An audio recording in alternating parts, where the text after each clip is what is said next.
Welcome back, ladies and gentlemen. We are back to our panel discussions after having had this very fruitful online exchange Q&A session with Dunja Mijatovic. We're moving on to the fifth panel of our conference on communication and the role of the media in supporting implementation of the court's judgments.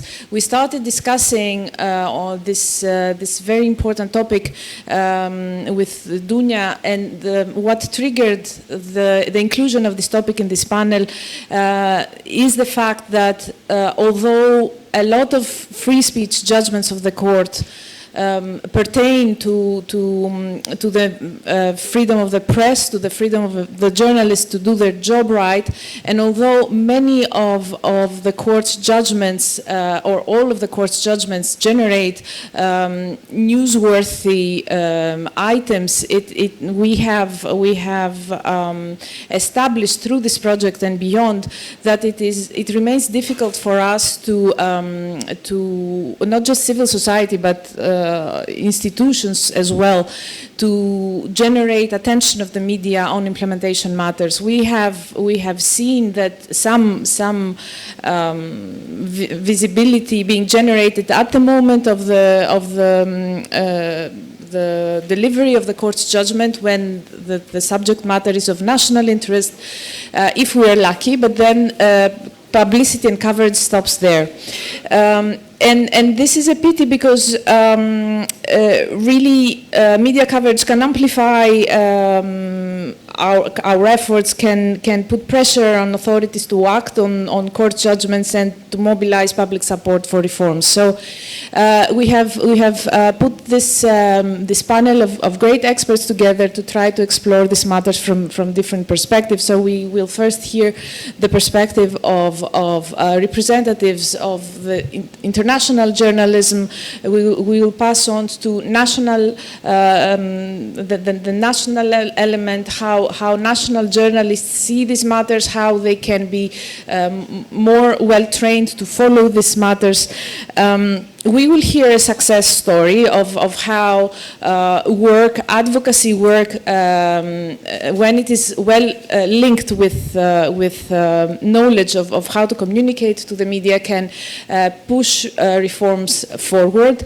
And we will then hear some insights about how we can all up our game, improve our game when it comes to communicating better and generating mediatic, journalistic interest on the implementation of the judgments. To discuss all that, I have a great group of people around me. We will start with Neus Vidal, who is the Executive Director of ECtHR, an organization that supports and trains citizens, journalists, and civil society organizations to drive change in their communities through grassroots investigations in the public interest. Neus is a journalist and political scientist who specializes in access to information, laws, and media policies. You have worked, Neus, as an investigative reporter in several countries, including Spain, the UK, and Germany.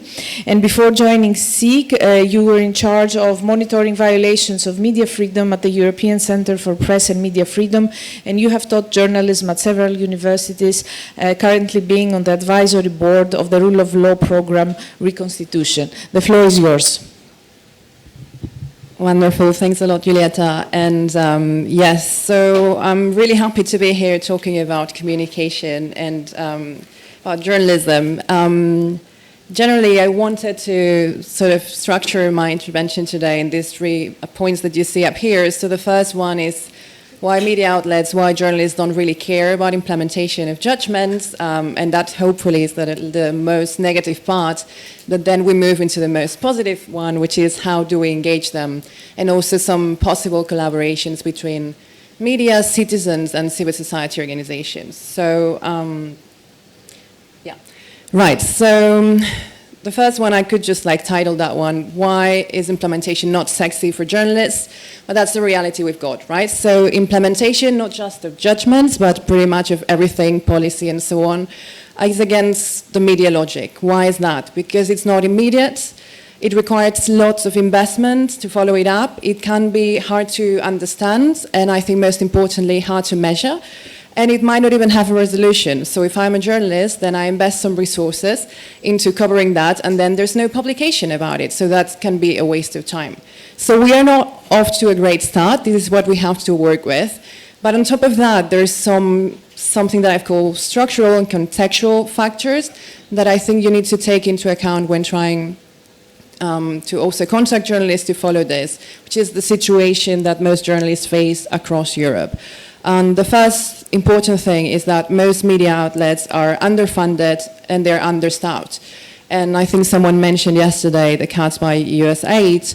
Those have affected very deeply also media outlets, especially across Eastern Europe and investigative networks. But that's the situation we're in, and it's getting worse. So that's the first thing.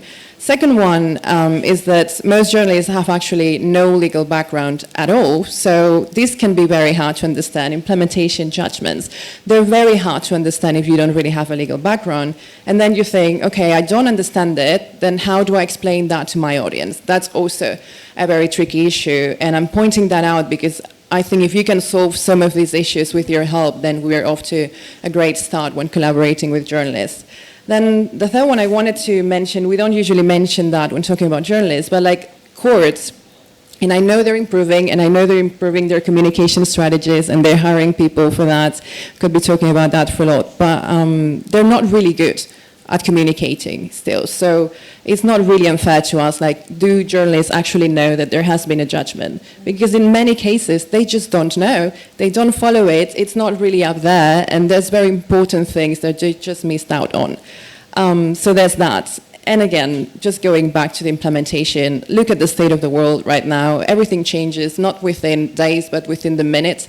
So a judgment that took place 3 months ago, and who remembers that? The journalist doesn't remember that. The audience doesn't remember that. So how do we make them remember that and work with that? And then more, perhaps, contextual things, but we don't have to forget there's very different realities across Europe about the things journalists can write about, the difficulties, and so on. In more, I'm just going to call them like rule of law, backsliding countries, whatever that means, but we can work with that. Following the implementation of judgments can also be complicated due to lack of collaboration of authorities, risk of slabs, which I know it's not just a problem in rule of law problematic countries, but take that into account because that's so many things piling up on journalists to follow that. So, actually, all of those difficulties, then it brings journalists to say, which is a dreaded thing, so what? Why do I have to care about this? And I know a lot of people say, okay, if it's about freedom of expression, they should just care because they would be, they would get a benefit out of caring about this. Well, that's not going to happen. Most journalists just won't care because they have so many things going on. So how do you make them care? How do you make us care? Implementation needs to be relevant to journalists, but it needs to be relevant to their audiences. And I think that's something that sometimes we just miss out on. So you need to be able to explain what those judgments actually mean for the communities that journalists are actually serving. So how do they affect everyday lives of people in the communities? Is there a link to a local case that you can exemplify? Because that's something that's going to be a way in for journalists to care about that. So it's going to have to be not about implementation, but maybe about education or whatever it is that they're actually covering. Because, and we mentioned that in the session before this, good journalism is always about the human story. And you need to sell that. So don't make it a story about implementation of a court decision, but just make it a story about how, thanks to a court resolution, the life of people in your community can actually be better. So you're giving the tools to citizens to know about the real possibility of change. And that's how you have to approach journalists that way. And I wanted to give you an example, which is it's all about the human interest, which has nothing to do with implementation of a court resolution, but it's something that happened to me, and I think exemplifies really well how you have to sell things. This that you see in here is 10 years ago. This map was super trendy and like latest technological development 10 years ago, I can assure you.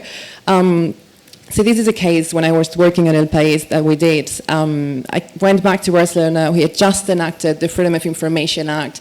I thought this is a legal revolution, I'm going to be asking for everything. So I asked for the food hygiene inspections in restaurants in Barcelona, because that had not been published at all in Spain.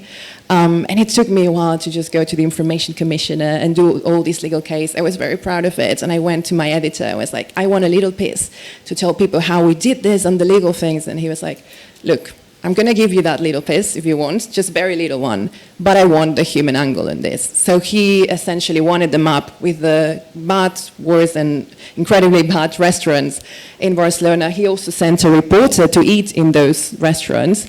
I mean, he didn't win the Pulitzer Prize, but he was also not food poisoned, so, you know, just take the wins as you go. But he was right, and I was wrong. It was not a story about how we won this court case. It's a story about, is your local pub actually a good place to eat? This is still, and you can see the map, it's not because of the tech, it's still one of the most read pieces 10 years later. So it was about being a human story, not about the court. So, what can you do to actually involve journalists in the coverage of judgments? This is something that I talk to a lot of lawyers, mostly law academics and so on. How do you actually develop a relationship with journalists? How do you make sure you're approaching the right journalists? So, for example, I think it's a mistake to say that all journalists are going to care about this and so on. No, I think you need to start small. And you need to do a bit of work, and if you've got a comms department, great, but I know most CSOs don't have that, so you're just going to have to build that yourself.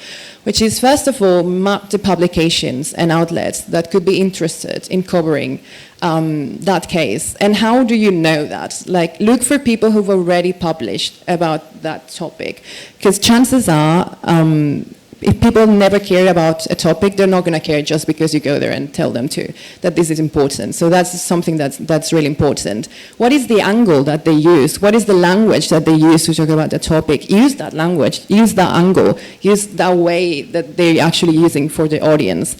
And really important, and I keep stressing that, who are their readers, their viewers, their audience? Because you're speaking to them, you're not speaking to the journalists, so make that whole study before approaching the journalists.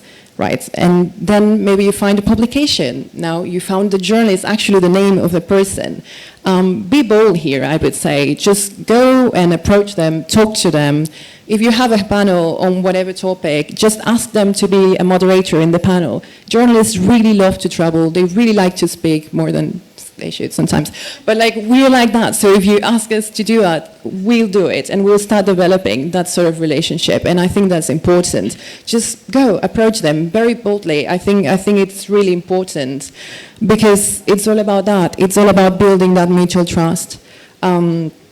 And developing that. So how can you help them? As I mentioned before, journalists don't really have the time, resources to know like which judgment is happening. Just if you develop that relationship, you just can give them a call and say, hey, this happened, are you interested in that? Maybe you know a reporter who's covering education. They never go to court for anything, but then you've got a judgment that it's about education. It's like, hey, I know you're not interested in covering the court case, but this would affect your community because of this. So they will be willing to talk to you for that. And then some practical issues. Journalists work on a deadline, so if they ask you for a quote, just either give it straight away if you can, if not, just refer to someone else. If not, just say it, I can't give it to you. Just don't waste their time, because that's important to build that sort of relationship, and it's going to work that way. I can assure you. I mean, I've done this sort of training for a while, and it does really work, and journalists really welcome this kind of approach. So don't worry at all, just do it. It does work. And then I'll just finish with this and just move to the collaboration really quick, which is, what is the story you're pitching? So I want you to think of whatever story you've got going on about the judgment. Like, you need to be able to explain that story in just one paragraph, which would be essentially 30 seconds, and answering all the 6 W's here. So what, who, how, everything. You need to be able to tell me why is that important to the public, not just because it's important, because it's the judgment and I care about it. I care too, but most people just won't care. And use language that people can understand. Remember, most journalists don't really have a legal background. And most audience doesn't have a legal background, so explain it in terms that they can actually understand. And yeah, use some things that are closer to the people. If you've got an example in the community, way, way better. A person who's going through that case, way better. And I'm going to finish this part with this about press releases, because I know every organization is putting up press releases. Which is good, but just make them simple and make sure there is a contact for the person who's actually responsible for answering specifically about that. Not just the press person, but the person, I want the name of the person who's got the legal, knowledge of that, or because then as a journalist, I can just call directly and say, this is the person I want to talk to. So a lot of organizations forget about that, and I think that's very important. Just give them a human name, someone they can contact, and it does really work. So that would be essentially it, and I'm happy to answer more questions about that.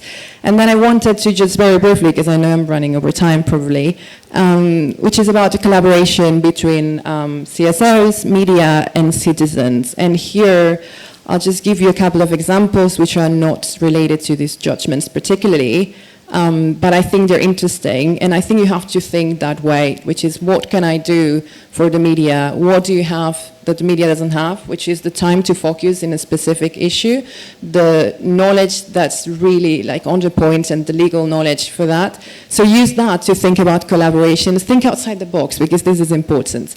So 2 of the examples, only one of those is mine. So the first one is not, and I think it's the best, honestly. This is a project that happened a few years ago in the UK. I don't know if you remember, but in 2011 there were the London riots. I was there, and I really didn't understand why so many people wanted to just loot everything. And in the summer, it just didn't make sense to me at all. And it didn't make sense either to Paul Lewis, who at the time was the investigative editor at The Guardian. It didn't make sense at all to him, to the point that he actually contacted the LSE to do this project together, and this is a collaboration between The Guardian and the LSE, to go through all the court resolutions of everyone who was involved in the riots, to sort of understand what is the social background for it, what's the legal background, what's going on in here. And this is the best analysis, really, anything better than just media or just academia. This is something that came out of that, which is understanding the riots between lawyers, everyone involved. Think of things that you could do that way. The last one is mine, has nothing to do with judgments either, but I think it's important because, for example, we're just working on this project with Correctiv, which is a media outlet in Germany, which is about how can media, CSOs, and citizens work together. So we decided that we could all start working together by investigating backgrounds of political candidates and MPs. So we're teaching citizens how to do that, we're teaching the newsroom how to do that, and how to work together to find out exactly who all the local candidates are, and so on. So these are things, and I'm just moving to the last slide, but these are things that you can do. Think, what do you have, what's your specific knowledge, what's the strength that journalists don't have, and go to journalists directly and propose collaborations like this, because many would be really open to doing it. Just self-promotion for a second.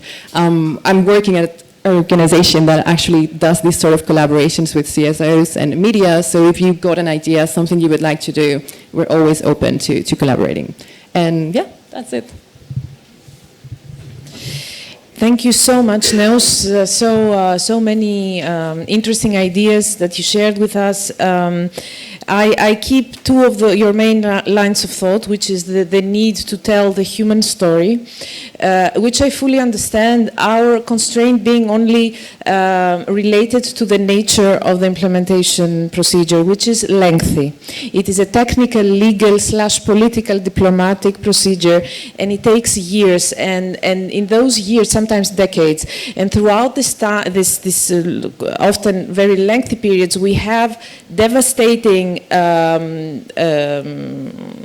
developments or big breakthroughs that are legal in nature. It is something, for us, we celebrate when there's a good legal development, a good amendment, or we are devastating when there's a bad one. So for us, the legal community and the diplomatic / political community, this is newsworthy, but it is difficult for us. This is something we're now trying to learn how to do, how to make one piece of a development that it is so crucial for us in our line of work, but could be nothing. It could be how to keep making the link with the human story in a sustainable manner, because the story is told once. We can tell it a second time or third time, but how to keep generating this attention we need, especially when we have bad developments and we need to combat that. How to generate this how to link that momentary good or bad development with the human story which is behind in a continuous manner, but has been said at some point. We need to keep being inventive, and there we will need closer cooperation, because I'm sure there are ideas about how to overcome this obstacle. It's just that we need to cooperate together and join our forces in terms of our respective expertise in order to overcome that. The second important point you made is about knowledge. So journalists do not know about the procedure. Often lawyers do not know about this procedure. This is the core of what we do at EAN. Part of our mandate is to train different kinds of professionals into knowing about the complex implementation mechanism, knowing how to use it, when to interact with it, and this was one of the angles of this project, and this is why among our beneficiaries we counted also journalists at national level, and in that capacity we have with us Marian Shiriak, journalist with the Balkan Investigative Reporting Network, or BIRN. Marian was involved into the project in your individual capacity as a lawyer, Marian. Individually, I mean, as a journalist, as a national journalist, you were one of the journalists that knew nothing about the convention mechanism, and especially the implementation mechanism. You joined us, you followed our training from the beginning. You're also with us at the opening conference. You learned about the implementation mechanism.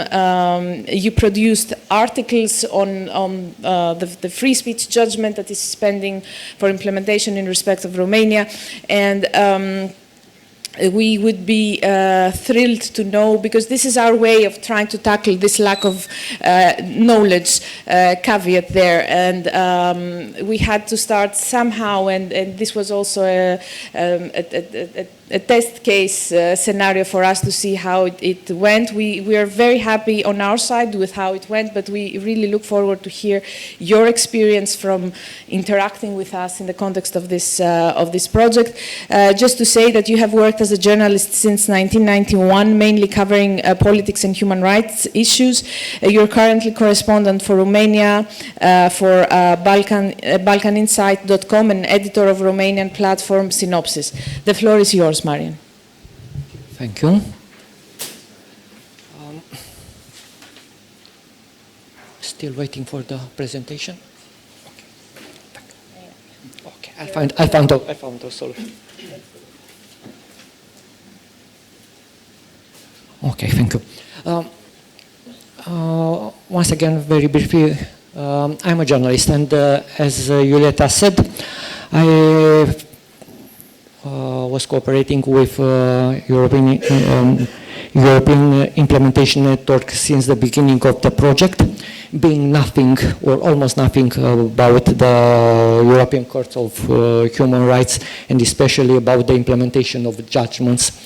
So from this perspective, I tried to act as a, let's say it, professional journalist, meaning documenting the situation. I have to press here. Yes, you press this one. Okay. So first of all, I've done a careful research of the cases and leading judgments identifying violations of the right to free speech in the case of Romanian. And as you probably know, most of the journalists like numbers. I put here different situation, different cases, and the conclusion from my side was that the situation was dramatic. So there is food for thoughts and topics to cover as a journalist. But I move forward and try to understand what are different types of leading judgments concerning freedom of expression in Romania. And also the situation was very challenging, a lot of legal jargon, which is not very easy to understand for me. I put here all these types of cases Romania was facing, trying to understand from where to start my work. Then I move a step forward, trying to understand how the European Court of Human Rights is working. And if you are a journalist, trying to understand the process and start with the beginning, with the context of case, with the ruling, the implementation processes, which is the domestic response, current status, and relevance for freedom of expression. Once again, I was under the impression that it's a lot of work to do. It's very difficult to explain the cases, but I have to do this. And in the end, with the help from the ERM, with the help from different local organizations from Romania, I at least covered several cases of leading judgments which were delayed or still under implementation.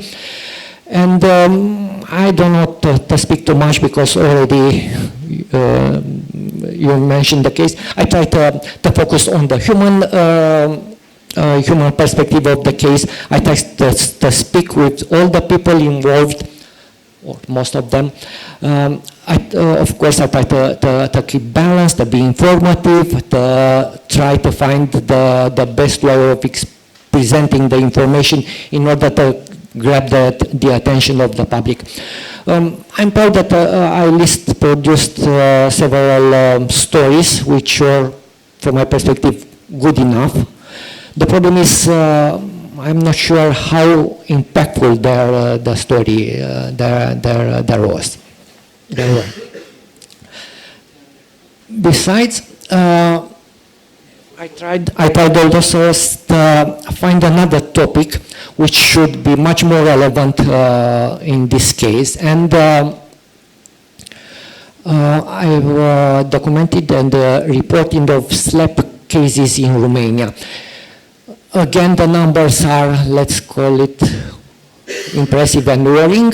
Number of defamation cases is high in Romania, one of the highest in the region, or at least in the part of the eastern part of Europe. There were specific situations related to Romania when the damages sought were the amount of damages sought was very, very high. At least the cases which were ruled against the defendants were not too many. Anyway, in this case, again, I tried to find the best approach to story in order to be presented to the public. I spoke with most of the journalists from Romania who were under pressure in this situation, facing slap cases in the court. I spoke with lawyers. I attended, and it was very important for me as a journalist to better understand this situation. I have attended the conference which was organized in Romania on the same issues, and it was, as I said, very important. And in the end, what is interesting in this case, I tried to publish different stories for different audiences, because I published stories in Romania for the local audiences, but also for, let's call it, international audience, meaning I published a story on Balkan Insight website. So in this case, I've tried to to select the information and to present it in two different ways, because the background and the context is different when you to try to reach the audience. And this moves to the last part of the presentation, which is, in fact, on occasion for me to raise question. No, I do not have a magic recipe in order to answer the question how to inform and act as a journalist when you are facing such complex, difficult, not very easy to explain situation, such as the judgments from the European Court of Human Rights. But at least I think there are several issues which we as journalists have to take in consideration when reporting on this. First of all, I think it's important to move from reaction to prevention. That means that so far journalists traditionally rely on reactive reporting, fact-checking, talking with people involved, trying to be balanced, informative, and so on. But this seems somehow not to be sufficient anymore, because in order to be relevant, you have to somehow move a step forward, meaning that it needs to be a bit more investigative. Not only to expose those involved in the process, but to try to explain how you, as a journalist, could you make them accountable. And I think this is very important. It's a way of, as I said, moving from reaction to prevention in these cases. Another important issue, report with empathy and context. It's somehow related to which I already said, that we have to know our audience, their concerns, explain the why behind the stories, and which is also very important, to avoid confrontational tone. Dunya, if I'm not wrong, said that the judgments do not make headlines. People do. In this case, it's very important to stay focused on the human interest approach of the story. But this makes very important another issue, the fact that in order to grab the attention of the public, you have to be credible. You have to gain the trust of the people, which right now it's a very, very difficult task for journalists. I don't have solution, but at least there are several things which we as journalists are supposed to do in order to show empathy and context, but also to be open, to show the audience the process behind reporting. Moving on to the other aspect, speaking truth to power. This is an old obligation, I should say, of the media. So you have to stay focused on the core journalism, meaning to put pressure, to follow and to report on the people on power, and to expose their wrongdoing, and to make them accountable.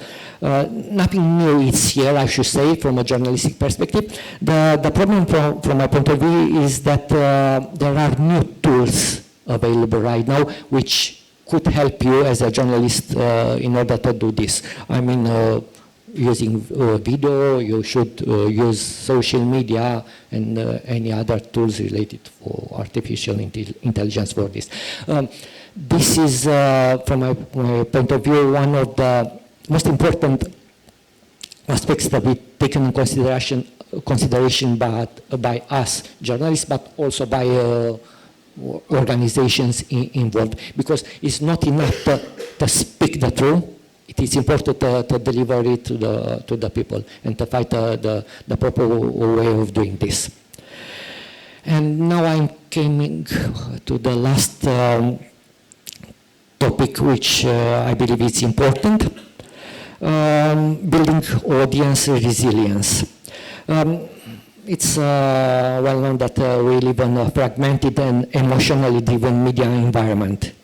And that's why it's very important to educate and inform people, to equip them with critical thinking tools, and to engage them. And a possible solution to this is collaboration. The word was already mentioned several times. It is necessary proper collaboration between media, between the civil society organizations, but there are also new factors to be taken in consideration, such as tech companies, for example, or influencers, or people who are very visible on social media. For me as a journalist, this is a danger, but also an opportunity to use social media and the actors which are, let's call it, powerful right now on this.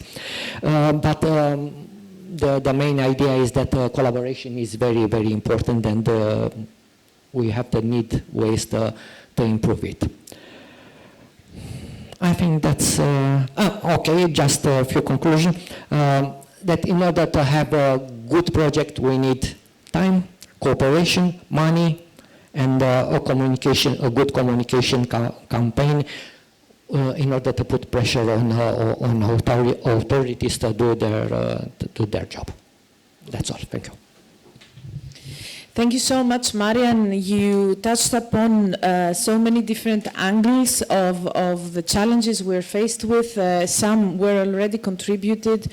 You added the extra layer of building audience resilience, which is a very important one indeed. And that's there are things that we can do, as said, to improve our storytelling. There are things that the journalists can do on your side to continue being better informed or connecting with all those sources of information that can help you understand better the implementation mechanism. But this third element, how to build audience resilience in a time of populism, of easy consumption, of news that catch the attention only if they're sensational.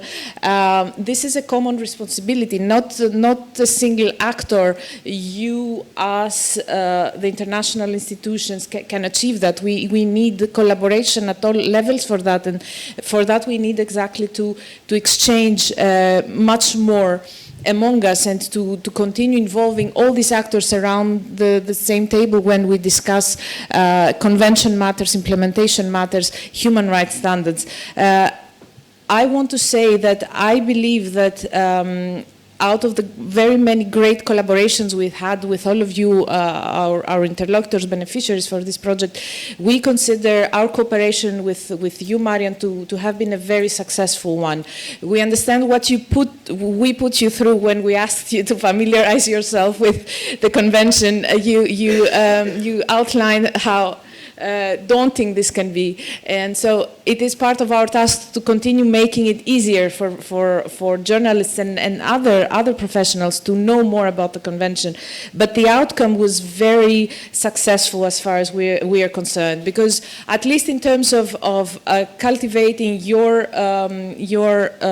skill, your competence to follow on your own initiative from now on other important implementation matters in a sustainable manner. Within the context of this project, you prepared 2 or 3 news items, if I'm not mistaken, which contributed to the public debate, and you were also included to the national advocacy event that was organized exactly with the view to building the national implementation hub. So for us, this is very important already. We started working towards the direction we want to go in general, and that we wish to amplify. Now, you mentioned impact.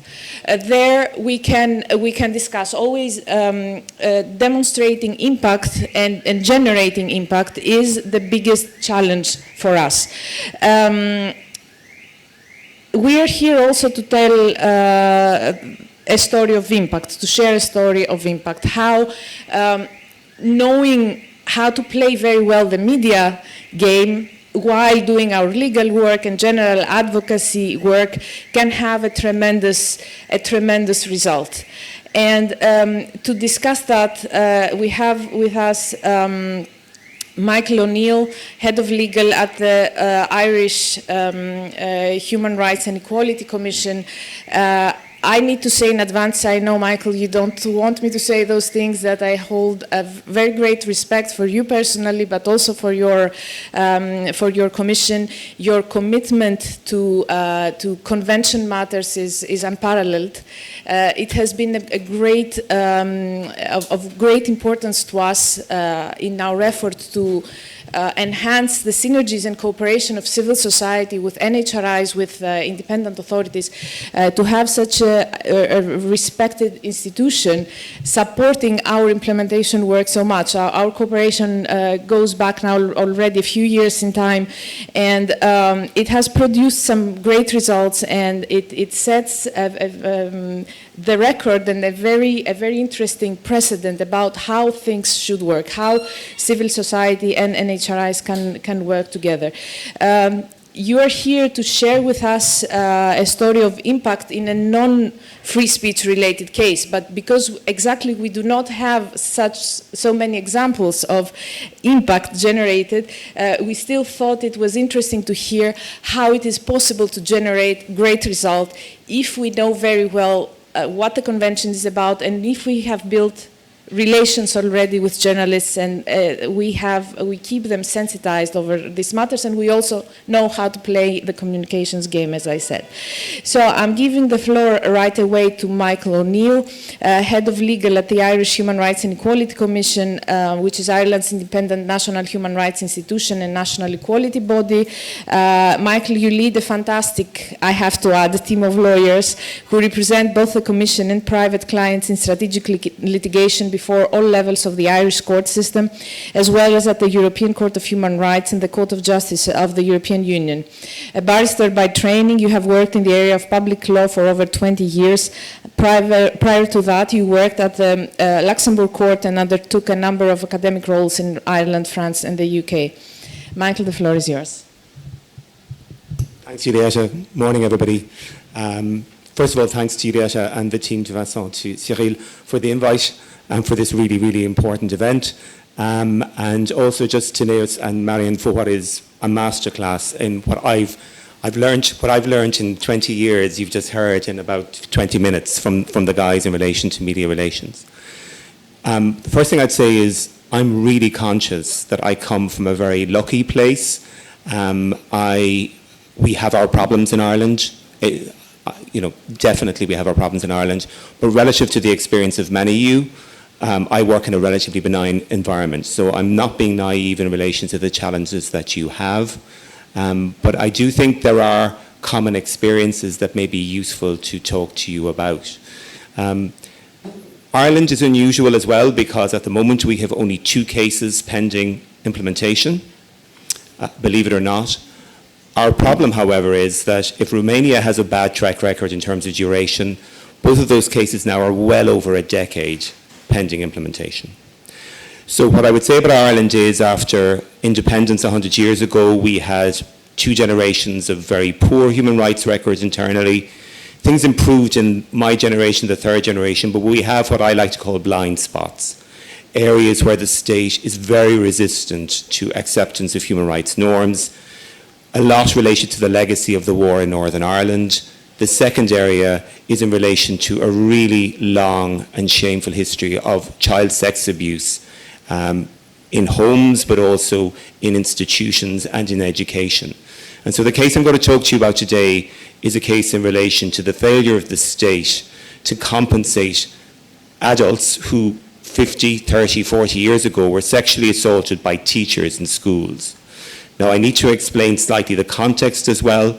To do with our colonial past, Irish education is public education. It is funded by the state. The curriculum is set by the state. The teachers are paid by the state.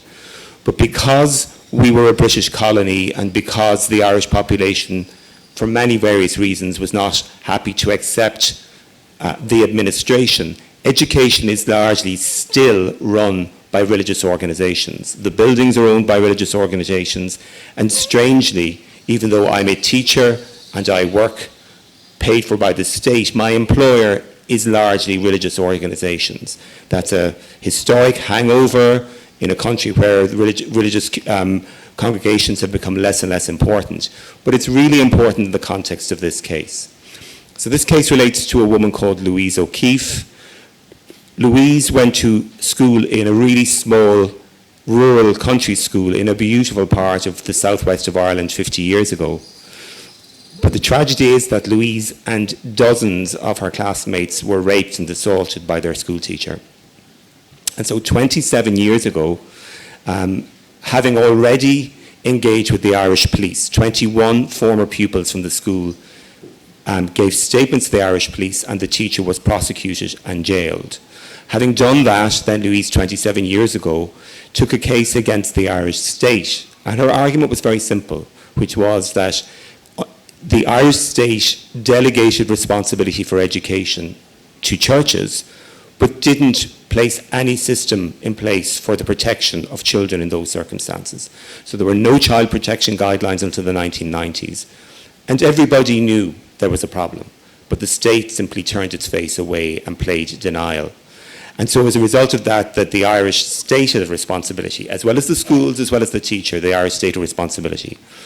And the state defended that case for the reasons I've explained to you in the Irish courts, and she lost in the Irish courts, started her case 27 years ago, and finally won in Strasbourg 11 years ago, declaration of a breach of Article 3, Article 13, and she finally was provided with compensation of €84,000.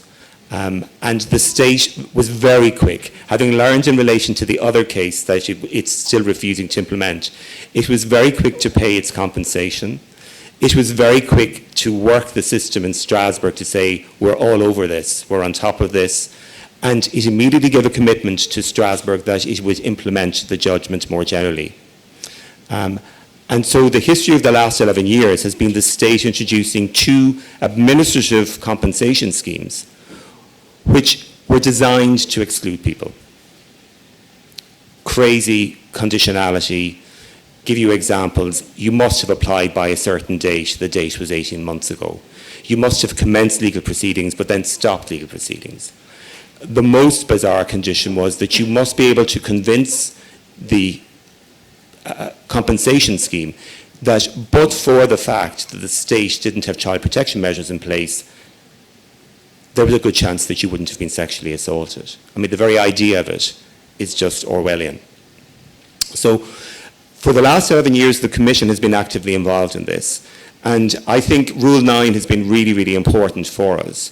And we have just submitted our 9th Rule 9 submission in 11 years. And sometimes I ask myself, my team asks myself, the Commission asks me, why? And the answer is, if we don't do it, who does it? It's really important to keep it on the agenda. And so the other really important part of that is the state very early managed to have it downgraded from enhanced to ordinary supervision. But nevertheless, the Rule 9 process is still really important. And everything that Nair said comes into my head. It's exactly what my comms colleagues say to me all the time. Law isn't sexy. European Court of Human Rights judgments are really hard to read. So what? So I've learned the hard way that I need to change. I need to accommodate that system. But what I've also learned in the last 10 years is that we're not on our own. Civil society is absolutely vital, and we've worked very hard to develop those relationships. And also the media is absolutely essential. And they need us as much as we need them. So exactly what Naeus is saying, we now put a huge amount of effort into making sure that our information is accessible, what my colleagues call the elevator pitch. Explain this in 45 seconds. That's what you need to get a journalist interested. So all of those kind of issues involved. But also what's really important is having people on the ground where it really matters as well in Strasbourg. So Juliette and I met a number of years ago where we did a joint training for the European Network of Human Rights Institutions on Rule 9. And then we began to have a conversation about how we would try and get impact.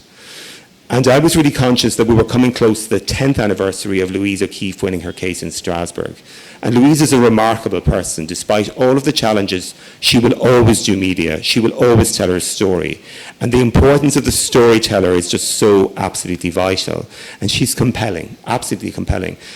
And I'd had a cup of coffee with Louise in Dublin, and I'd said to her, have you been back to Strasbourg since the judgment? And she never had been. So that was an idea in my head in relation to it.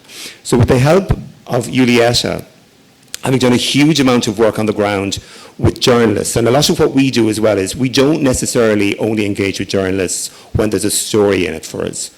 We'll do background briefings for them, or we'll help, if they need explanation of what the system means. My colleagues in comms have really told me that it's really important that we invest that time and develop that trust relationship as well. So to explain to you what we did, so with Juliette's help, and it wouldn't have been possible without it, I visited Strasbourg with Louise and with a member of our commission, and in a 24-hour period, we managed to line up meetings with the Commissioner for Human Rights.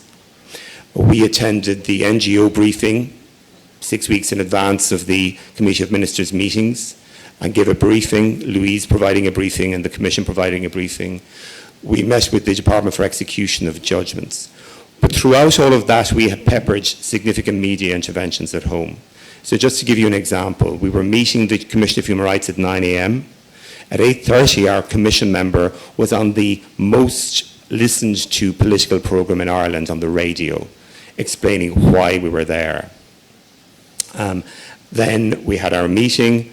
I had been threatened, primed, trained by my colleagues, do not leave that room without a photograph of Louise O'Keeffe with the Commissioner for Human Rights, and you, and Juliette.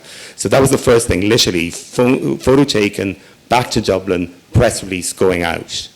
Then we already had primed journalists who were able to get speaking to the Prime Minister. So the Prime Minister had one of those moments where literally the microphone was put in his face in relation to what's your attitude to what is being said in Strasbourg today in relation to this. So it's trying then as well, making sure that whatever you're using and creating is usable. So I've learned hugely as well, the Department for Execution of Judgments have been really generous in explaining to us what helps. But then the presentation is a different issue. So our Rule 9 submissions need to be usable by media over and over again. They also need to be used in other contexts over and over again. So throughout all of this process, individual survivors are taking cases. For a long time they were losing, but by doing outreach with civil society groups, so for example, the Child Law Clinic in University College Cork, which is the #1 law school, we've worked really hard with them as well, and we've developed really strong relationships with practitioners on the ground. So we've used our Rule 9 proceedings in amicus curiae interventions in cases, national cases in the High Court. But again, I suppose to come back to Juliette's point, we have a technical win. The state is not willing to defend it, it will settle it. So what? What I've learned is when the state has settled a case, and I know that there are 10 cases behind it, guess what the news story is? The state has just settled €1 million settlement for child abuse cases. So it really is that piece in relation to accepting that while it's not our comfort zone, accepting while we believe that certain aspects of the story maybe are more important to us, that we have to engage in the process as it is. And so what's really, I suppose the learnings I've had out of it is that it's the relationships with people on the ground like Juliette who can do things that we simply cannot do from a distance. It's knowing our audience, whether that's the Committee of Ministers, the Powerful into Execution of Judgments, whether that's the media, whether that's civil society. But basically investing the time to work out what our product is early so we don't have to continuously react. I suppose the last thing I'd say, which is something I've really learned as well, which is to echo Marion, tone really matters. In this world at this time, tone really matters. We don't preach. We try to really kind of do the empathy piece in terms of communication. But also, there are people who wish us ill will, who are robbing our clothes. They are robbing our narrative. we need to get better at actually claiming that back, at being much more robust, and knowing when to be robust and when to be empathetic as well. I hope that's of some use. If there are any questions, I'm happy to answer them. Thanks very much. Thank you so much, Michael. Indeed, what you're doing is remarkable in terms of continuity at all levels. So it all starts with having a continuous presence through Rule 9 submissions, that you did not give up on the subject matter despite the decade-long presence of this case on the agenda of the Committee of Ministers. So the ground was there. So the timeline and the timeline of the storytelling is there already. Then you mentioned the background briefings. The sustainability of relations with the media is very important. Also, we don't want to be seen as knocking on their doors when the day we want you to tell our story. It doesn't work like that. Also, we need to find a way, build in time in our own work to cultivate these relations and this knowledge. Then presentation, usable content, and content that is delivered in a tone that can fly. Those are difficult times, so we also need to, of course we are there to, we have a watchdog function, but we're not there to throw stones, and we're there to offer solutions also and to show understanding on all the different constraints of all different actors.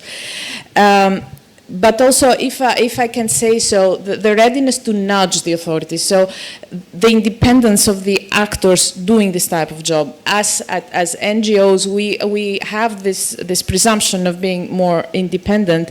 We need this kind of presumption to be present in respect of also NHRIs.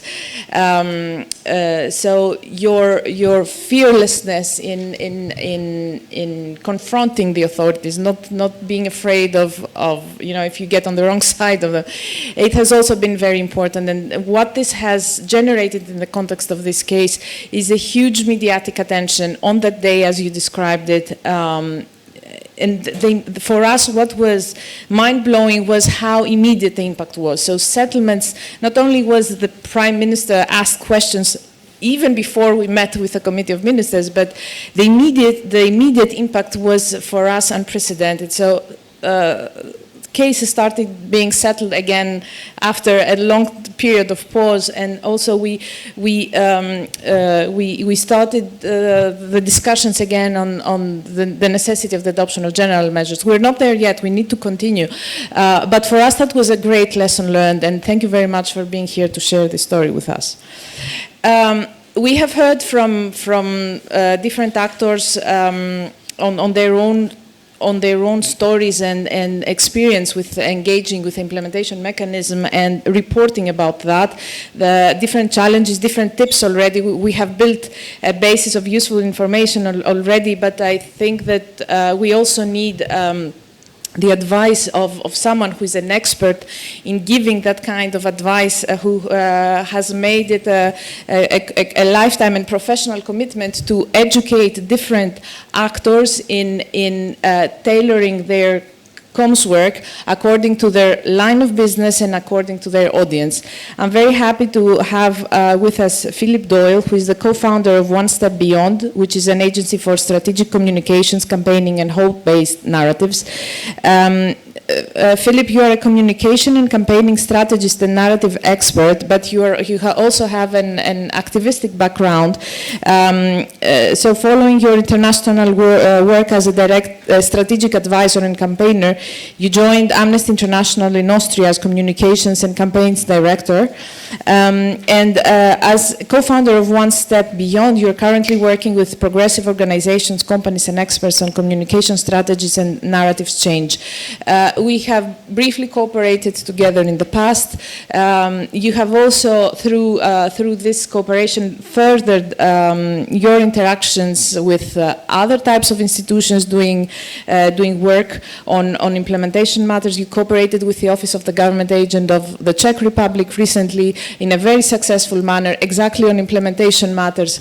And we really look forward to continuing cooperating with you and to furthering that cooperation in a sustainable manner in the future, because what we really need is a communications toolbox, which is really tailor-made for implementation purposes. We do not have it, institutions do not have it, so we look forward to developing such a tool together. But for the moment, we would be glad to hear some part of your wisdom on how we can do better already. The floor is yours.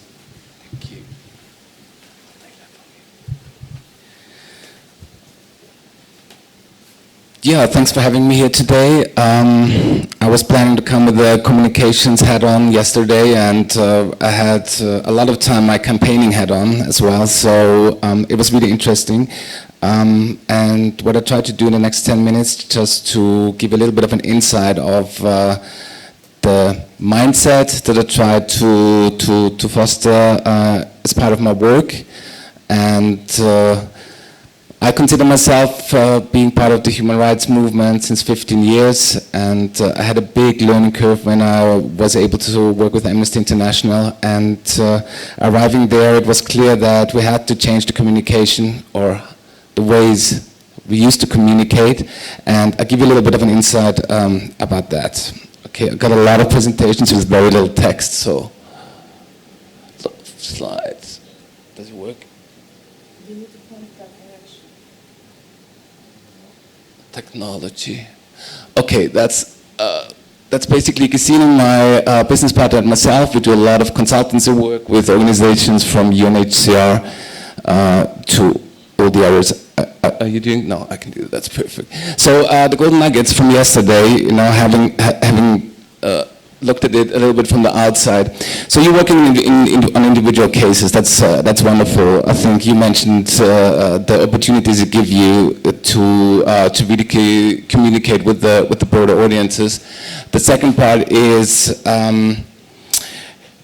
you're a game changer for a broader agenda. I was thinking about the case in Lithuania yesterday. Now, it was wonderful just to listen to it, you know, just thinking about the Baltic Pride, you say, you know, the confidence that the civil society organizations got. So, I mean, if you see your cases isolated, it's going to be very difficult and you feel very lonely. But if you see yourself as part of a bigger agenda, then it's becoming really powerful and you're really very a valuable puzzle of a bigger story. And the third part is the rule 9 submission. I think if I was thinking to myself, so how would I explain the whole system, which is very, you know, technical. You know, this is the moment that I found the most interesting, because this is the moment of opportunity. And I think it would be nice, you know, that as many people as possible know about this, you know, because this is really a moment of change, you know, basically when you press the button and you know, send it off, you know, this is something where you send something off that reflects the voices of a lot of people.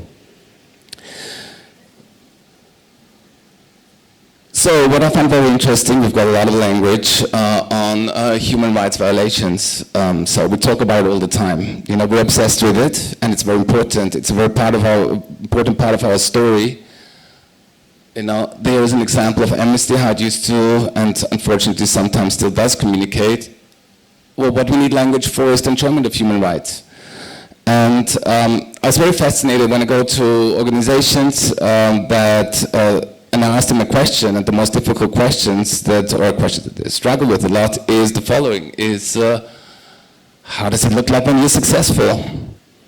So, you know, we know, you know, situations, you know, when, or problems, you know, that we're working on, but what does it actually mean for people?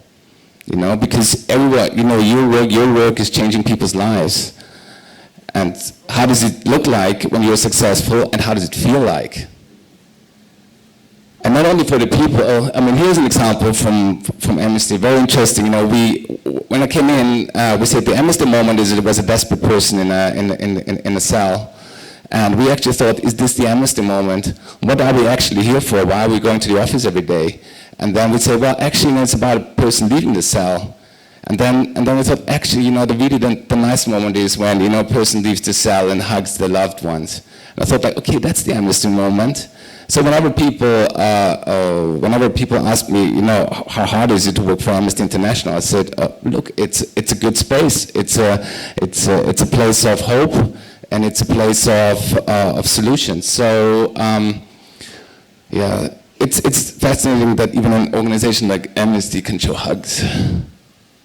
So how does it look like when you're successful for your target audience? And I think that's very key, because otherwise it's spectator sport. So today we heard a lot about informing people about media work so a lot of people know, but it's also about what opportunities do you give them that people can actually join your course. And that's the campaigning mindset. But so very likely, if you're successful, it's not only one person who benefits. It's more. And then very often you've got open concepts. So if you have a better communication, better education system, if you have a diverse society, and these are all concepts that a lot of people care directly for. It's very relevant to their lives. And that's something that this is part of the story you have to add. Otherwise, it becomes very distant. It's someone over there does something for someone else.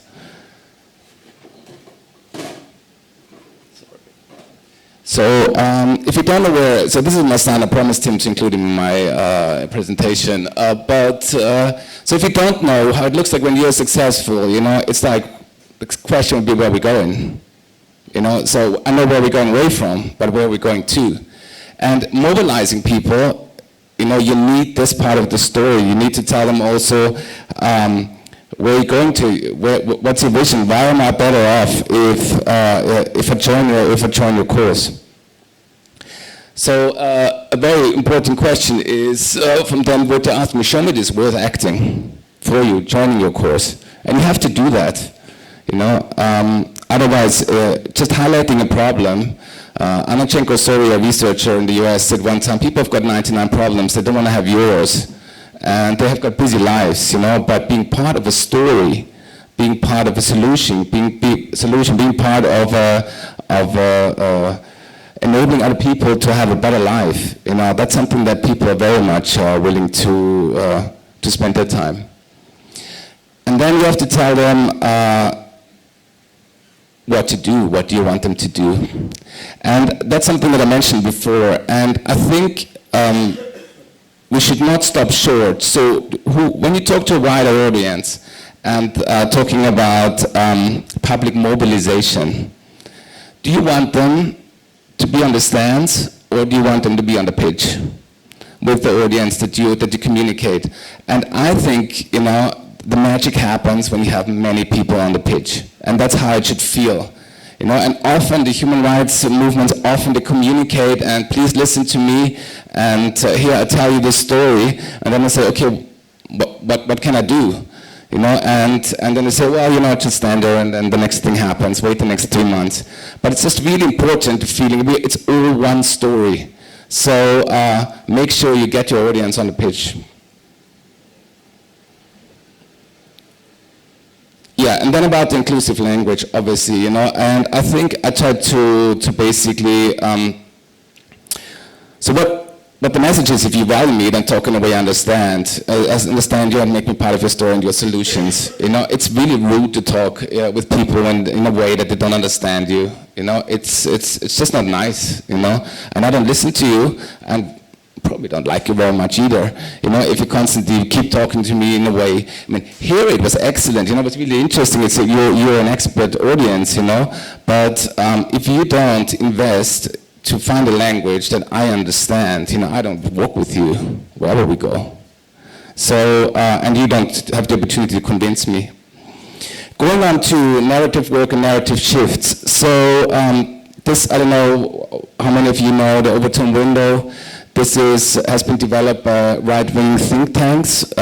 Yes, they might have a bad agenda, but professionally they sometimes have also good ideas.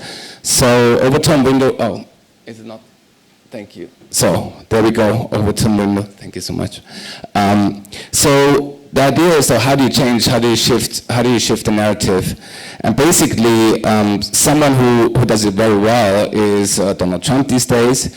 But basically, when you have an idea that might be radical at the beginning, that you have to, you have to keep talking about it, you have to keep talking about it, and at one point in time when the narrative shifts, what you want is that your idea becomes acceptable, reasonable, and then at one point of time becomes policy. I mean, let's think about LGBTIQ rights, this has been a radical idea, and all of a sudden it shifted, towards the center.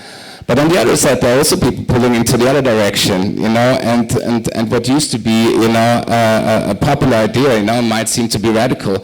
A lot of human rights ideas, are under threat, and so what I want to say, and what is very key, is two things. Whenever you talk, even it's not the time where, even it's dark times, the ideas that you put out there are not radical ideas. They're ideas of common sense, and this is something that, don't ever let anyone else tell you that something different. So what people want, or what others people want, is that you've got your ideas is a radical idea. So that's number two, and number one. And number two is, and that's something that is the core of also hope-based comms, you shift the narrative, putting your own ideas and values at the heart. So you have to talk about your own ideas forward. If you don't talk about it, who will talk about it? And it's not the ideas for yourself, but for society. And they should reflect your values, obviously. So how do we work with people? So we're working on hope-based comms and hope-based narratives, and this is something, this is an exercise we do very often. And you've got the left side and the right side. So from fear to hope, from problem to solution. Thank you so much. So this is an exercise we do with a lot of organizations. And it's basically extending your range, and both parts have to be part of your story. But for the left side, we have a lot of language, and for the right side, we do not have that much. So fear, things to be worried about, and on the other side, things to look forward to. There is something to look forward to if you're successful. Problem, things that are wrong. Solution, the way we fix them. What we oppose and want to end, this is something we have a lot of language, and what we want to have and encourage. And whenever we do these exercises, the left side is done in 10 minutes. It's like all there. On the right side, people really struggle. But when you sit on a panel, when you are in front of the media and so on, you have to have the broader range. You have to have the ability to have words for both. And you can sneak a lot of stuff. Whenever you've got a press release, sneak it into the quote of your CEO, but really make sure that you include your own idea. Otherwise, by repeating the problem, you're just basically strengthening your opponent's narrative. Okay, almost there. Yeah, so talking about hope and hope-based comms, hope is something that's a big trigger for people. It's amazing, I would say, if we are not a hopeful movement, if we are not a hopeful crowd, well, the opposite is to be hopeless, But hope is not something where you sit and wait. It's not a passive concept. The way we understand hope is that hope is something that you make people feel like, you can change things, change is possible if we're all acting. And that's the belief. That's why we all go to work every day. So it is at the core of everything we do. And just think about how should the people feel when you are on a panel, when you talk to, even when you go to your meetings or your policy meetings, and how do you want people to feel after you've talked to them? Do you have to want them to go down the stairs with you or up the stairs? And I think if you really focus on impact, it is you have to make sure that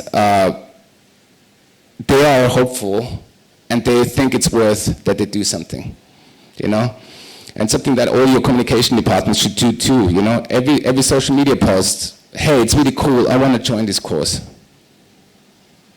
So coming to almost the end, 3 things that are very important. They came up already before. people, at the heart of everything are people, people, then obviously values and values you share. And what does it mean to act, according to those values? And action. No action, no impact. Yeah, we have to be, we shouldn't be so vain in a way to something, or stop one step short, by just informing people. It doesn't bring that much, it is one step. But you have to go another step and just really help people to act. So the last part, just to because I thought it was very interesting, there has been a research, a lot of messaging research has been done. This is something, an example of in Australia, not done by myself, but done by a researcher. And just so you know that how narrative testing works. So basically, people sit in a room, and you've got three, you've got the opportunity, if you like it, you turn to the left, and if you don't like it, you turn to the right. So you see at the beginning, and you've got the opponents, the base, and the persuadables, the ones in the middle. And so this was the way that this started and tested the narrative. And it is not illegal for refugees to come here, and Australia must fulfill its humanitarian legal obligations to asylum seekers, and so on and so on and so on. You can read it. And so they tested out the messages, and I just give you the winning narrative, which basically says the same in a different language, and just see how much this changed on the right side. So most of us strive to treat others the way we'd want to be treated. If any one of us feared for our lives, for our life or for our family, would like to know that others would help us to safety. Throughout history, people have risked everything for the hope of a better life. We must ensure people's basic right to live free from danger by creating a fair and efficient asylum process, and so on, so on, so on. Totally different language, and this is impact. This is something where you get, you're winning hearts and minds. So the very last point is, be ready, be prepared, work on narratives, have a story, and get it out there. Wow.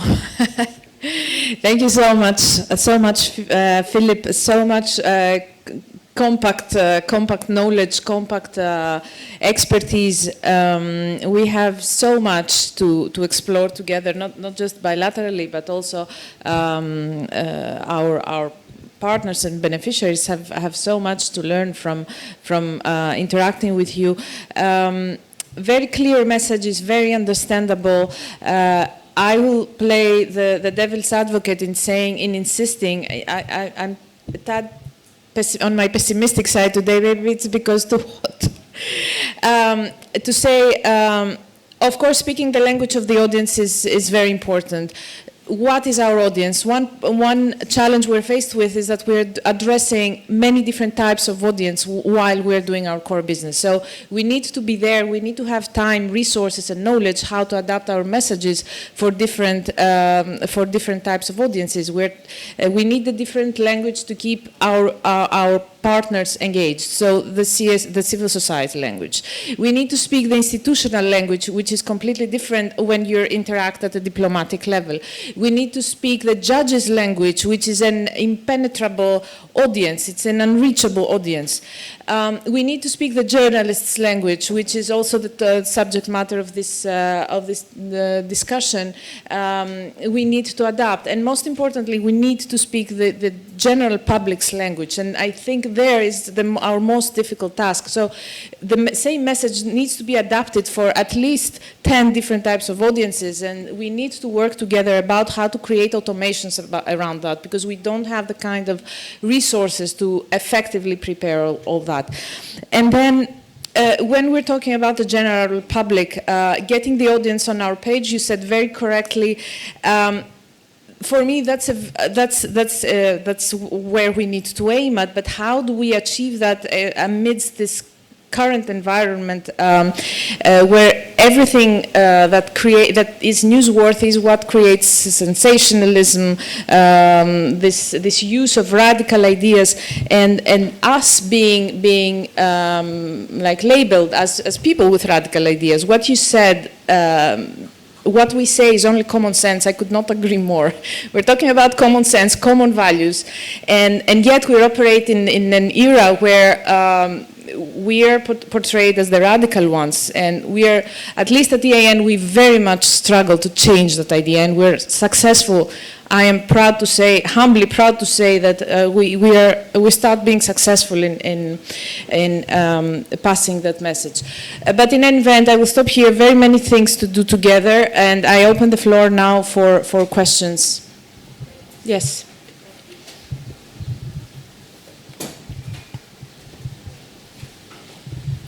Thank you all so much for the presentations. I'm a lawyer myself, struggling with getting away from legalese and have occasional conflicts with our communications officers, so there was a lot of food for thought there. But this is going to be also a bit of a, more grim question. Because, I mean, my organization, we work with human rights defenders, and I think there we see occasionally positive outcomes that can translate into more hopeful stories. But part of the work that my organization does, we work around past atrocities in Turkey, enforced disappearances, around the Kurdish issue, and there are so many painful stories with absolutely no success. And I think that's, I mean, I know that this conference is not about, those kind of human rights violations, but I just wanted to take the opportunity to ask you, like, what do we do there, when there's, again, as I said, there's so much pain, so little success, and I mean, I feel like the best we can do sometimes is to create anger, maybe, and instead of hope, or like, to push things forward. And I don't feel comfortable with that necessarily, but I also don't really see a way out, and I was just wondering what you all would say about that.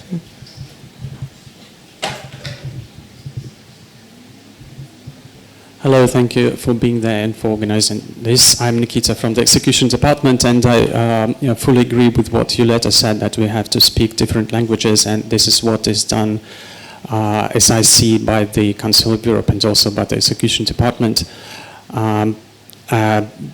I just wanted to mention that you can use that, and including when you're preparing your story, you can see what has already been done by our department, for example. There are a page which is called Achievements, and this can be very useful. It was prepared by our colleagues who are trained also by journalists, and they try to write in a correct manner for general audience. For example, the success stories on recent cases against Sweden and against the United Kingdom on Balkan deception. I know that in many countries this question is still pending, but it can be very useful to see these news. And also, we've been struggling, for example, to write tweets in very short manner and news items on all the issues which have been adopted, considered by the Committee of Ministers. They're being put in, again, a general audience-friendly manner, as far as we are concerned. And I just call to follow up the Department of Execution in social media, to subscribe, to put likes and so on, and to follow us up in this respect. It may be helpful to present your cause better. And another comment is to what I think Mr. Shuriak mentioned. There is a big temptation to make a mistake, which all of us can make, actually. When you say that there is this and that number of cases pending, this is not equal that these cases are abandoned. Sometimes in a case which is still pending, the progress achieved by the authorities is much more than in a small case which has been closed, for example, where there was an easy measure to adopt and that was closed. And this one is a huge case, I don't know which, very big problem, and the authorities might have achieved a lot. And to be fair, it's better to look into each case and to assess the progress, to which extent it has been executed or not. And just to please avoid this temptation. And I think on these matters you can freely communicate with the Execution Department, with the press service of the Council of Europe, and of course with EIN, which is also competent on these matters. Thank you.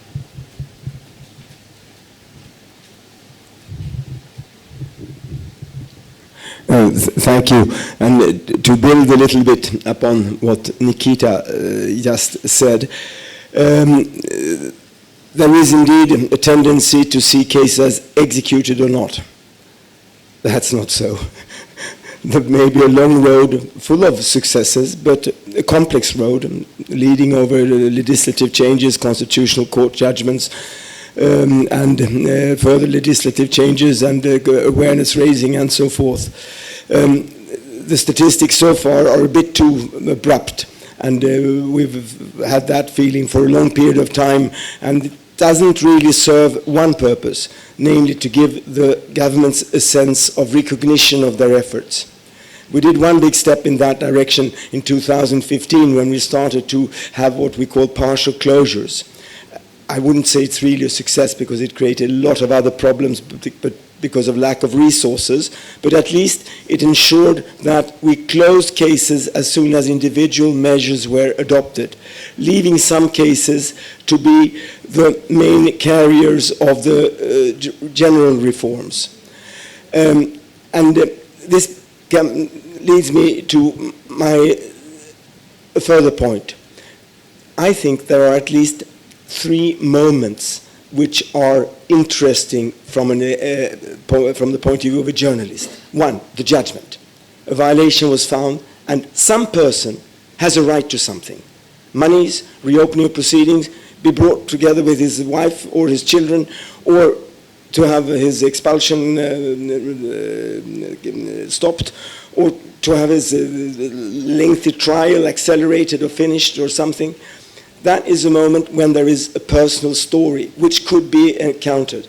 Now, we have failed in one thing at the execution department for all sorts of series, but that is to make a memorandum of what kind of measures you expect in different situations, so that journalists could say, now there was a violation of this, and now we expect this from the government, and we can ask the applicant, what are you going to do? Are you going to seek a reopening? Are you going to go to the Prosecutor General and ask for a new investigation? Or will it take place in any event? I mean, that is a crucial moment. The next crucial moment is general measures, when the action plan comes, and when we can say that, yes, there is a general problem. There are these laws which have to be changed. There is this part of the court practice which has to be changed. Or we have to invest resources in the courts or in the prisons or something like that. That is something which I think can be turned into an interesting story, because there are plenty of articles dealing with these kind of issues in the press without attaching to the convention. So I presume there is an interest in those general things. And then you have a third moment, and that is on the road to the reparation or the road to remedial action. Are there problems popping up? And one of the most interesting things is that if you manage to do this first work well, you create expectations. And the governments will have problems not living up to their action plans or giving the applicants the rights, because somehow the press has given the impression that it will happen. And if it doesn't, well, you have another story. The state didn't live up to the expectation, didn't really repair this violation, and this guy is still as just bad in shape as when it started. What is that? They promised to rectify. Well, I stop with that, but I think this is a fascinating discussion. Thank you so very much. Sorry, I'm just going to ask a quick question and I will give you the floor. Yeah, so thank you for the very insightful presentations. It was very good, also because it relates directly to my work at EIN. To concur, Julieta, who rightly mentioned our difficulties with the diverse audience that we're dealing with, I wanted to raise another issue, that we're a network organization and we're a very small team with limited human capacities. And one issue that we have is to document developments and impact, and we really need to improve the communication that we also have with our members and partners. So I think this is a questions that can be addressed to mostly Philip or News. But how do you operationalize communication in such small teams dealing with such a such a large scope, because of course we're also providing support to civil society in all 46 member states, so that doesn't make it easy. Thank you. Thank you. I would be curious from the CSO perspective that we work with different type of human rights violations, and what I can see and what we can see that some of them resonates well with the society and with our followers, and some absolutely not. And I'm especially like thinking about the right of detainees, and even the followers we have, they are like the most sensitive communities within the society, Hungarian society. And we can see that there are stories, beautiful human stories among detainees and prisoners, and still there is a burden that how to communicate about also those stories, because of course we have the obligation to make this audience more sensitive, but there are limits. So I would be curious, what's your approach on these really sensitive topics and how to communicate about them?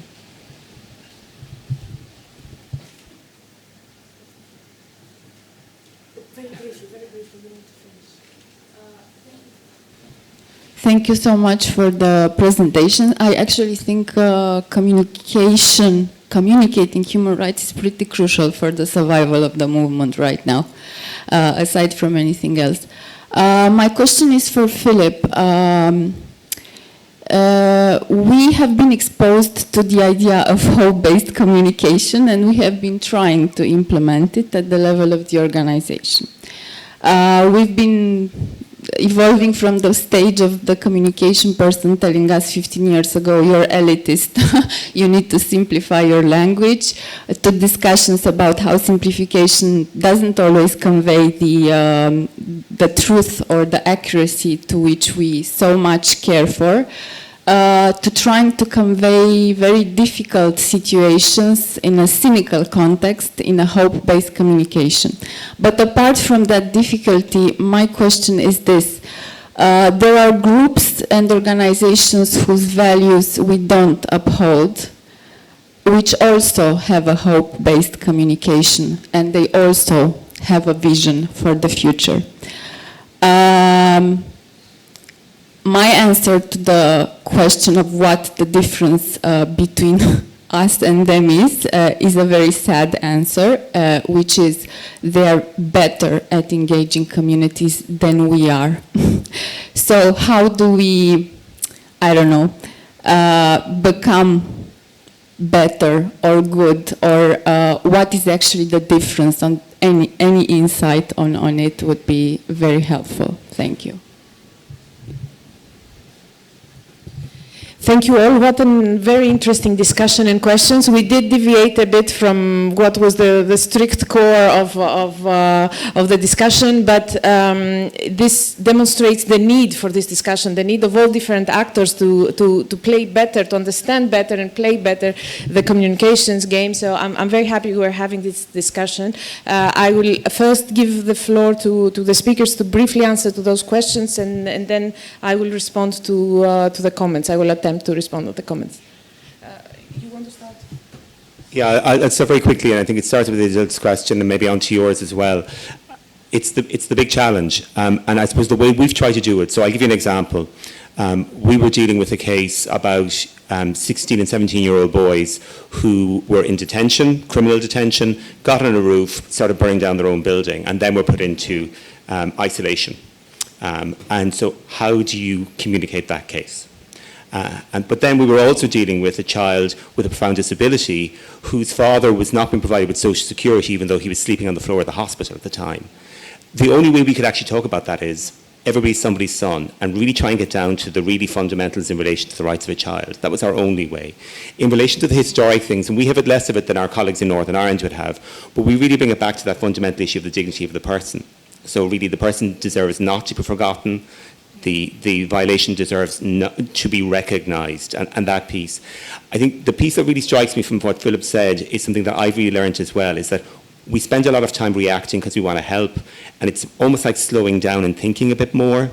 My late mother had 3 boys and she was a widow. My father died when I was very young, and she spent all of my childhood saying, what do you want me to do for you? And really, that is really ultimately, I think, the question that it is. It's just trying to pare it back. And sorry, I don't subscribe to the idea that it's a big challenge to manage multiple different communications. It's the same basic message. What we're not good at is working out what our basic message is and then tailoring it to the others. That's my experience of it. Take time, think about it, and try and really bring it back to a core that actually will, in some way, in a visceral way, kind of kick in for the community and then work up, would be my experience of it. But it doesn't always work. Yeah, so I think two things, and maybe your question and yours would be sort of answering that.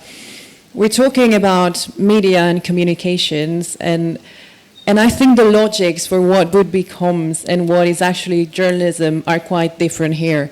Because you were mentioning we work with very hardcore issues, violations, like people suffering. As a journalist, I care about that people suffering, and I will explain it that way. And I'm not going to paint a picture of this is a good story, and so on. And I'm interested in explaining it as it is. We had this Reuters Institute journalism report lately that said people are sad when they read the news, and some people thought that's a bad thing. If you look at the state of the world, and if you're reporting about sad things, well, my job as a journalist is to say this is what it is. So I don't think you have to just try to find a positive spin in there. There isn't one. The other thing is, you as an organization might want to sell what you're doing for funding, for promotion, and so on, as to having a positive effect on society. And then, yes, you can use that approach. But as a journalist, don't try to come to me to sell me that kind of positive thing on what you're doing, because I'm going to say that's great for you, but as a journalist I care about the reality of that case. I won't care about how you're trying to change the world as much as I respect and admire what you're doing. So I think the logics here are quite different, so just tailor it to the right person, because otherwise it's going to backfire.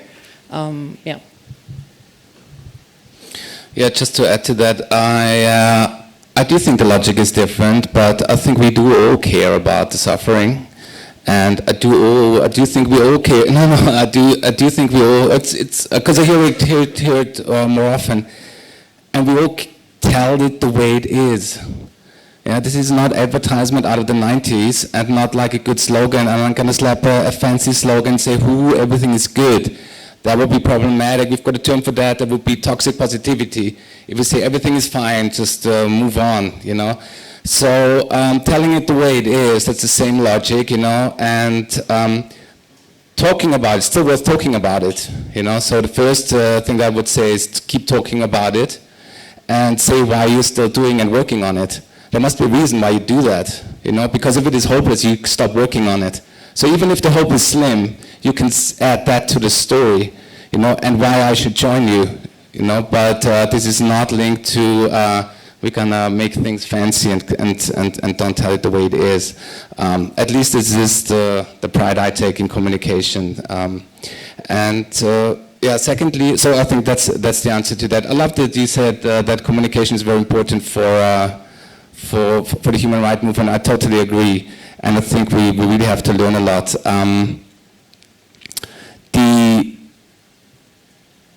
What was the other question? Who else had a question about? Yeah. I think the more difficult the topic is, and the closer to have at the core, it's a story of humanity and about caring for each other. That's the bottom line. So, and I think some stories are just more difficult, for people to relate to, So, just from a practical point of view, it has to be about testing, and see what works. But it's about human connections, and that's the bottom story. And managing communications in the way, well, it's super challenging, and that's a lot of communication departments suffer in that way. I would say, look at things, look at the baseline. Just what you said. You've got the opportunity in the position that you are to develop a shared narratives, to develop the core messages, that you all communicate in the same way. I've worked on projects where totally different areas, where very different actors came together and have the same core narrative. So if something happens, if something pops up in European media, you have got one voice. You might frame it differently, or you might talk about it in a different way, you know, but you've got the same shared narrative. And I think that's something, that's a moment that you're in a very strong position to do.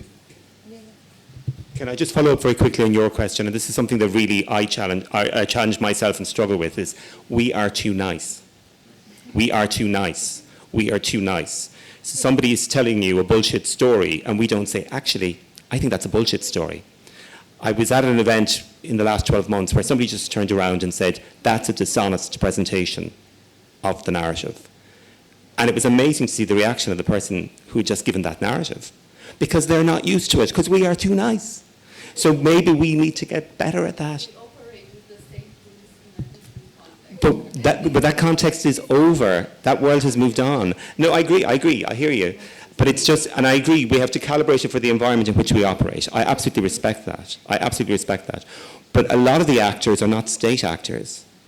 So sometimes you just hear these people talking stuff, and it's complete gobbledygook. And we have to say, actually, that's dishonest. That is not an accurate representation.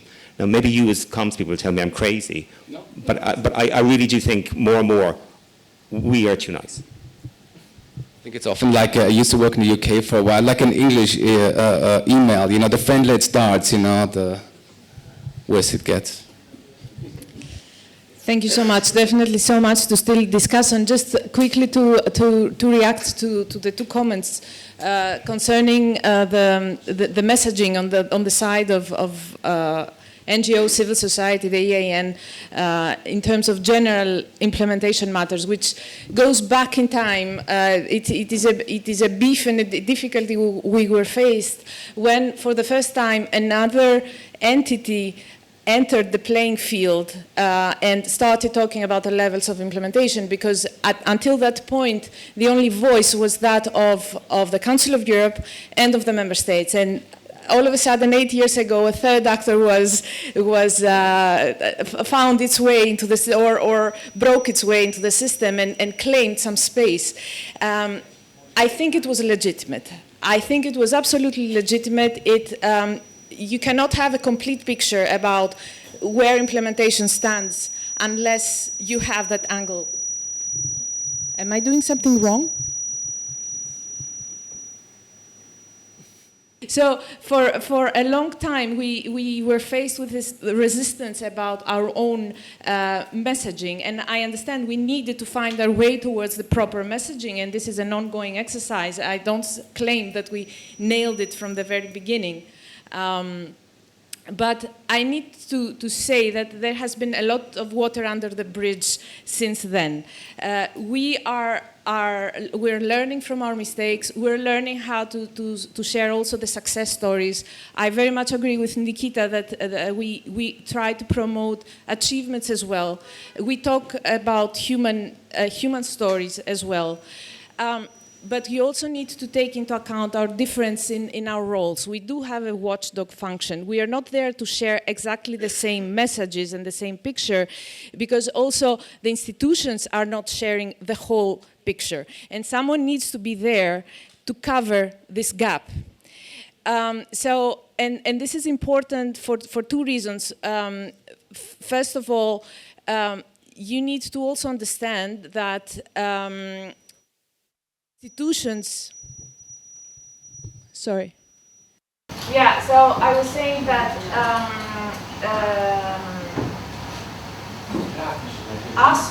we're talking to different audiences, but so are the institutions.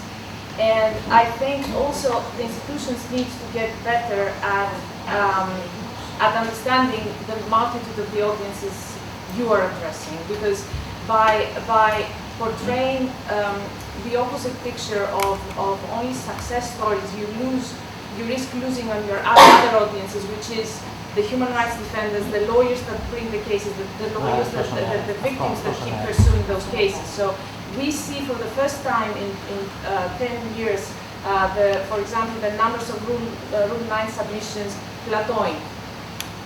Although there are initiatives like this one that contribute bulks of numbers of new room night admissions. Why is that? Because people are disappointed by the failures of the system as well. So we are here also to talk the language of success, but this is not our main role as a watchdog. We need also to say what is not working, and by doing so, it's not because we want to oppose what the Council of Europe is doing or to show a different, to portray it like a wrong picture. It is because we.